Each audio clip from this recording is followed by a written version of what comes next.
we're kind of used to functions that look like y equals f of x. Y equals, we do something to a particular value of x to get the corresponding y values. It is possible to write equations for terms in other ways, and one of those ways is using parametric equations. The idea of parametric equations is that instead of doing something to x in order to get y, we're going to have some other variable, some other parameter that's going to control both x and y. So I have x as a function of t, y as a function of t separately. And we can graph the curve that those parametric equations represent. I have a range for t values, so it's important to know what t is. I'm going to use whole numbers. Of course, you can use numbers like 1.5 if you want to, but I like whole numbers. So, and then both x and y are going to be calculated based on the value of t.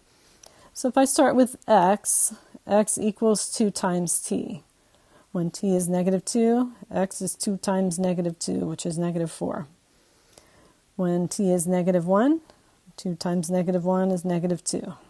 2 times 0, 2 times 1, 2 times 2. For y is a completely separate function of t. Y equals t minus 3.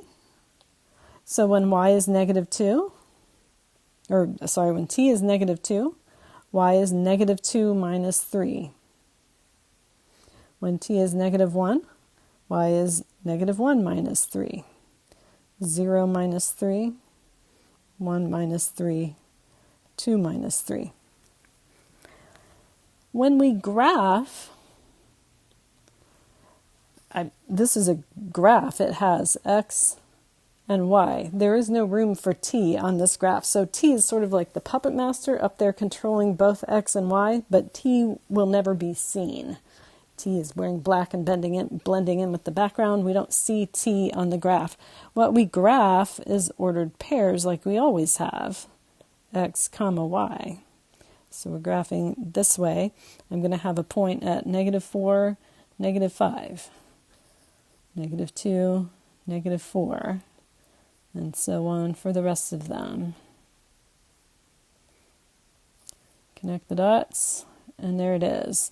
Notice I didn't go beyond the ends and I didn't put little arrows on the ends. That's because we had a range specified for t. It starts at -2, it ends at +2. So my graph is going to start with the first point and end at the last point. This produces a line segment, not the entire line.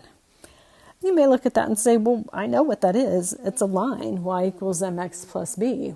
Why did we need parametric equations? And it's certainly possible that we could express this same curve with just x and y and without using a parameter at all. If I know the parametric equations for a curve, I can use them to find just a regular function, y equals f of x, for that same curve by eliminating the parameters. Sounds like something the Bob is going to do, and the parameters would be sleeping with the fishes or something like that. The way we eliminate the parameter, I'm looking here specifically for y as a function of x, so I'm going to take the x equation and solve it for t.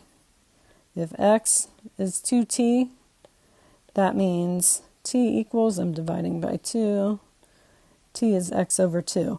Now I'm going to substitute into the other equation. Y equals, instead of t, I'm going to put x over 2, because x over 2 is equal to t, minus 3. And if you think about that, okay, this is y-intercept of -3, check. Slope of +1/2, up 1, 2 to the right, yep. So that describes that. Actually, this is the equation of a line. We do have one more thing to do in order to get just the segment, and that is we have to see what range of x values is going to produce just this segment. Well, if I know that t is between -2 and 2, then I also know that x over 2 is between -2, since x over 2 is equal to t. And I can solve for x. I can multiply all three spots there by by 2.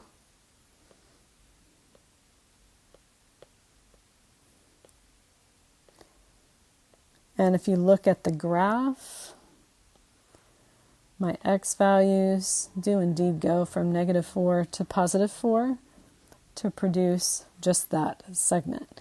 So I've eliminated the parameter, and my y as a function of x looks like y equals x over 2 minus 3 for x values between -4 and 4.